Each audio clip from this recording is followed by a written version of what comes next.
All right. The 700 sub special for you here today. I am so excited to cast this game for you today. But before I do, I just want to give a shout out to everybody that supported me along the way. You really motivate me to keep making high entertaining. Well, we're not really high, and we're also not really to make content about odd strategies. I am trying to improve my level of casting by means of getting new equipment, uh, getting capture age, a whole bunch of good stuff, learning from other people within our community. I'm constantly reaching out to people in our community. Sometimes it kind of falls on deaf ears, but you know what? It is what it is, and it ain't what it ain't. Regardless, Poop Lord will go hard in the paint. Talking about going hard in the paint. I have not let my memes just be dreams. Oh my god, this deer push over here. That is super embarrassing. You know why? Because this is about 1500 and some change elo.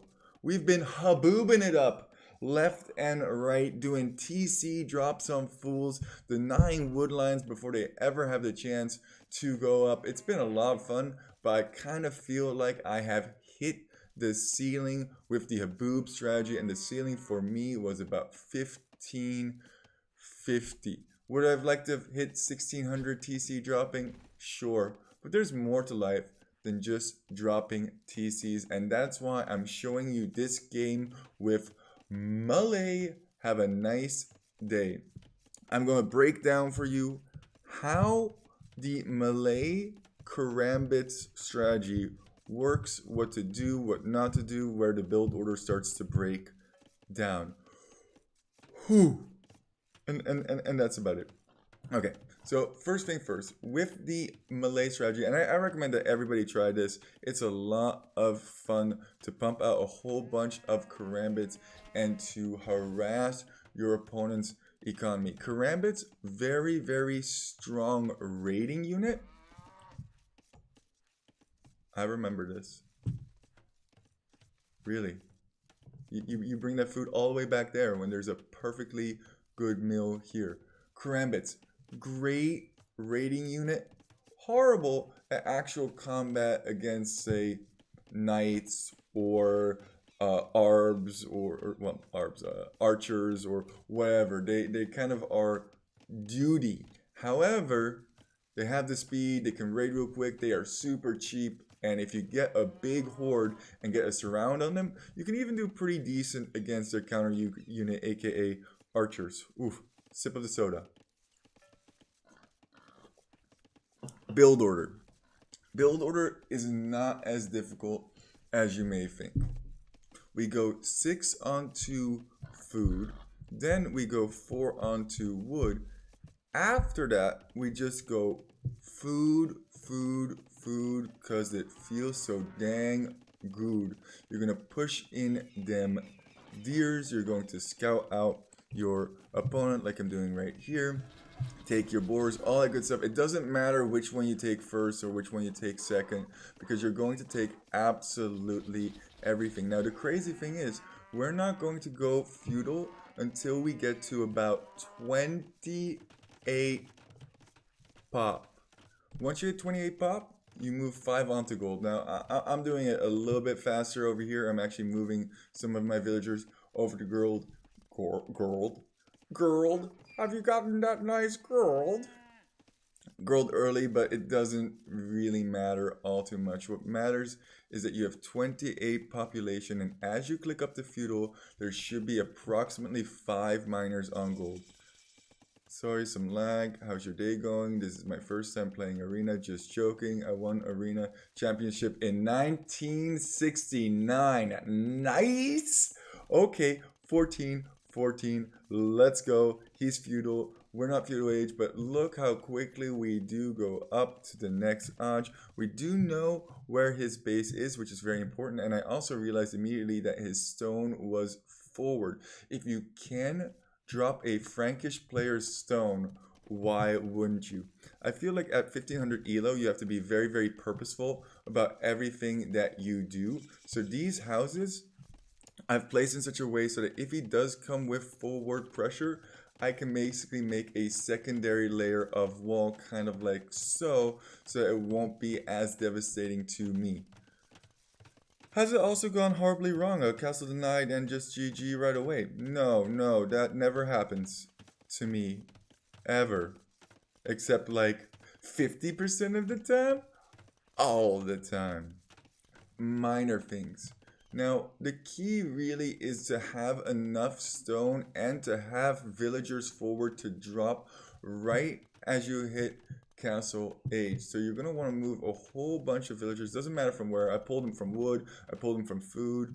I don't care. Whole bunch of them go to stone and a whole bunch of them are going to go forward. Now, I didn't feel super secure once again because this is I think this is above my weight elo. It's a higher weight class than I am. I'm like a featherweight when it comes down to Age of Empires.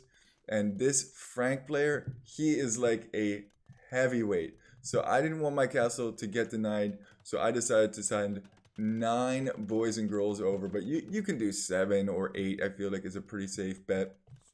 13 onto stone. We're going to go to castle so quickly. We need that stone ASAP. I even purchased stone with the additional gold that I have. That's how I managed to get the 650. And once we do have that 650, we're going to pull these villagers off of stone and we're going to send them to wood in order to build Karambits. Now you are going to have some idle TC time. As you can see, our idle TC time is going to be counting up right about meow. But who cares?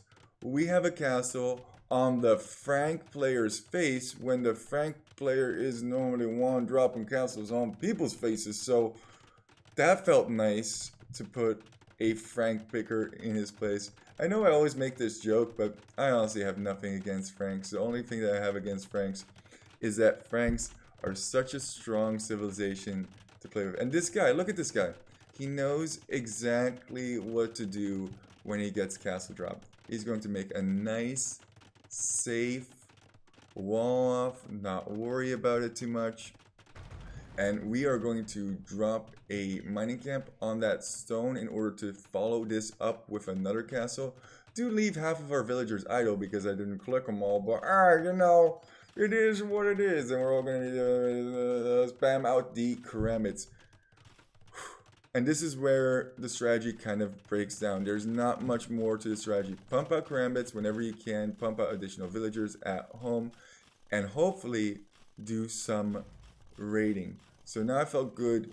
You know, we have, what, 6, 7 Karambits over here to run in and see if we can do some harassing. F.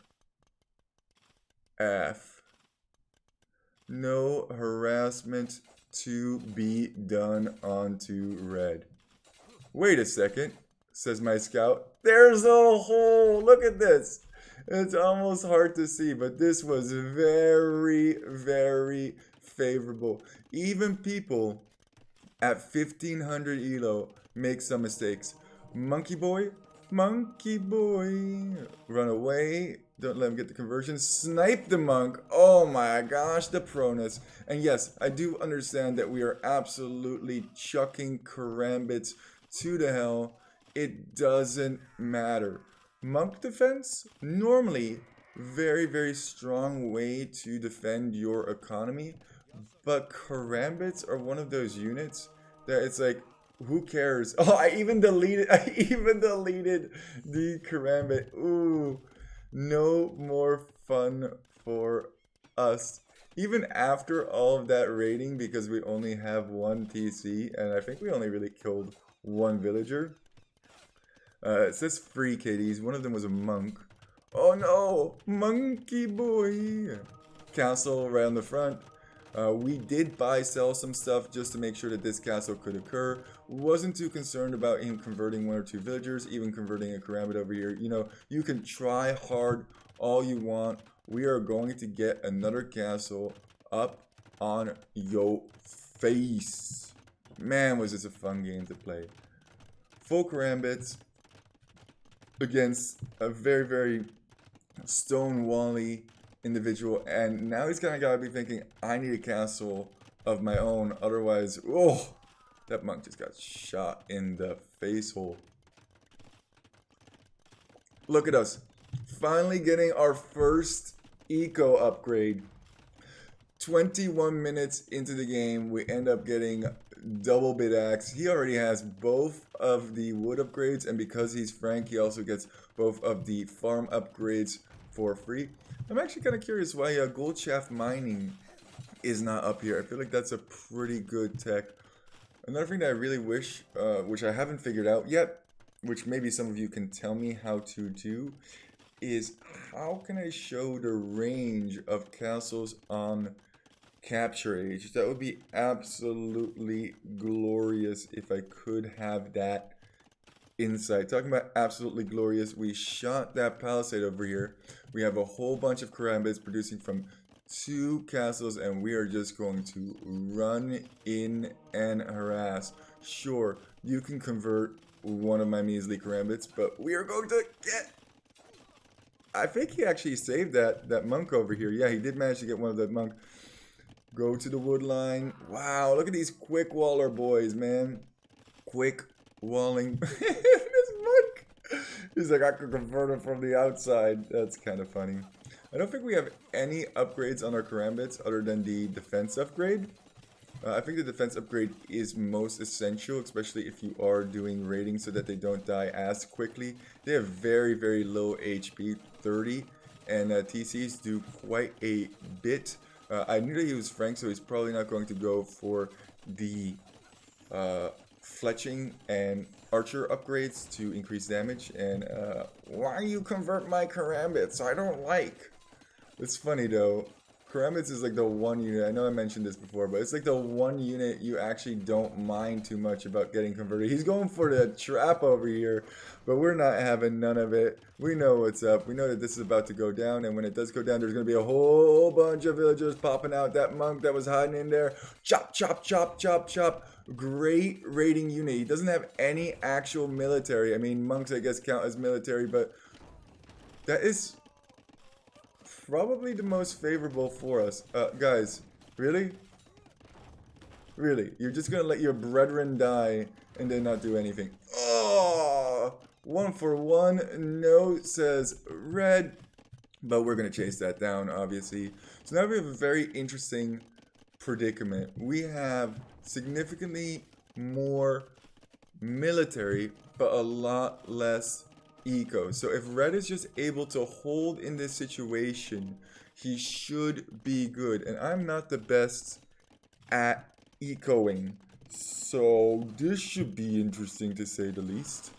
Defensive castle to stop the bleeding. That's going to be absolutely detrimental for us. We're going to try and snipe as many villagers as we possibly can. Ooh, big shot on those Karambits. Nice job with that mango. I mean, I think he killed some of his own villagers over there, but we have no problem throwing absolutely all of the... Ew, oh my god, did he do work with those mangoes. Whew.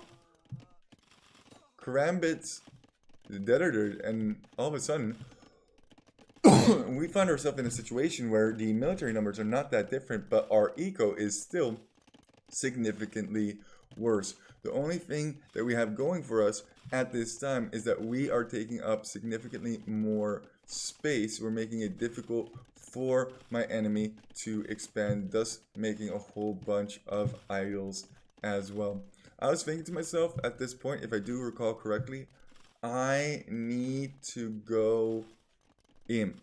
I can't really deal with this. His eco is probably still strong. I've run into here a couple of times and seen the amount of crazy farming eco that he does have. But I had enough stone for a castle, and I figured, you know what? I know he's on wood over here. I'm hoping this will range, some more of this gold. And that kind of a thing. And yeah, he's buying his way up to Imperial. He is way before us. That is very, very bad. He could take down all 3 of our castles if we aren't careful, even getting that range upgrade just so that it's more difficult for us to snipe the trebs that do eventually come out. And I wonder if he makes a treb right away. I did feel good because we clicked up to Imperial as well, and we can potentially make 3 trebuchets right away, which would be huge in a treb war, obviously. I think he's going for, I was going to say rams. Rams make a lot more sense to take down the East Castle, but I guess he went for a mango to absolutely massacre my Karambits, which he did in previous scenarios. Bye, sell, get the treb. He has not produced more than 1 treb. I think that's a big mistake. He should be prioritizing treb, especially since I am imp already. It's going to be very difficult for him to maintain this. Talking about maintaining, we need to maintain this freaking castle. Now, I could have run these Karambits in already, but they are so fragile. I want to run them in as soon as the castle went down. Castle is now down, hoping to keep this castle up. Come on, Karambits, you gotta be faster. Nice house wall to try and protect from the snipertures. Can we get F?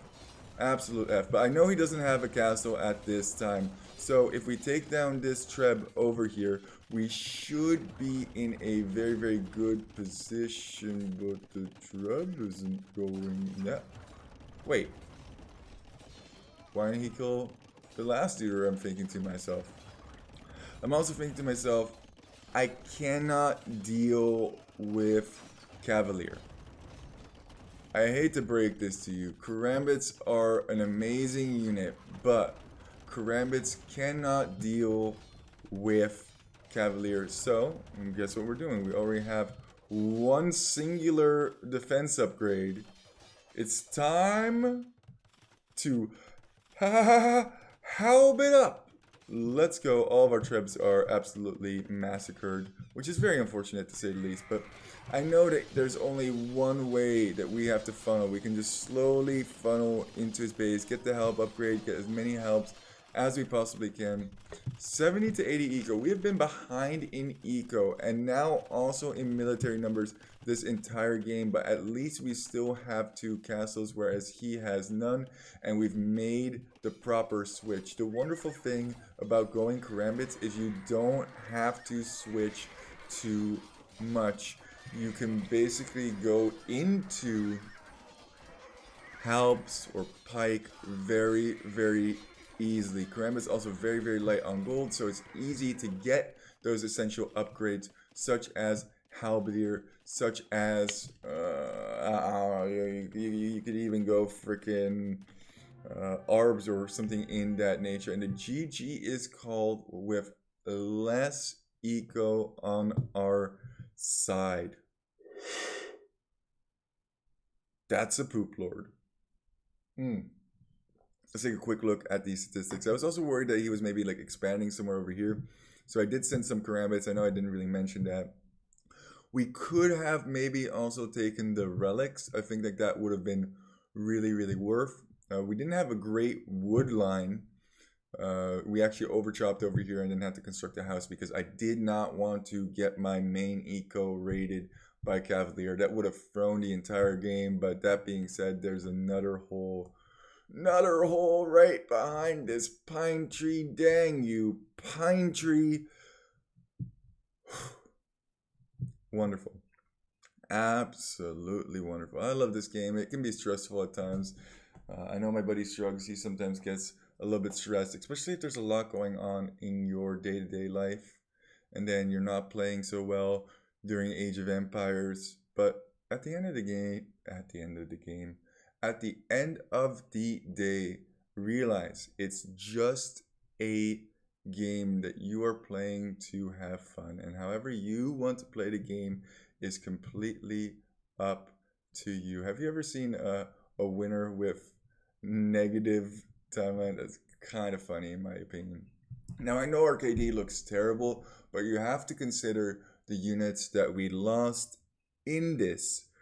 We lost basically nothing in terms of food and gold costs on those Karambits, like 15 gold and 30 food or something ridiculous in that nature. and each one of those counts as a kill. So even if I got just half of a villager, that's almost worth it right there. Or a full villager, I guess, is almost whatever. You get what I'm going for. Resources collected, we are behind. Technologies, what is this curve? A map exploration, very important. Yeah, very important statistic over here. Fosho society, we are still behind, almost like 5% behind, but long hairs, who cares? Thank you guys so much for supporting the channel and for the continual growth. I'm gonna keep making good content for you, and remember, keep walking. Don't let your memes just be dreams. Poop Lord out.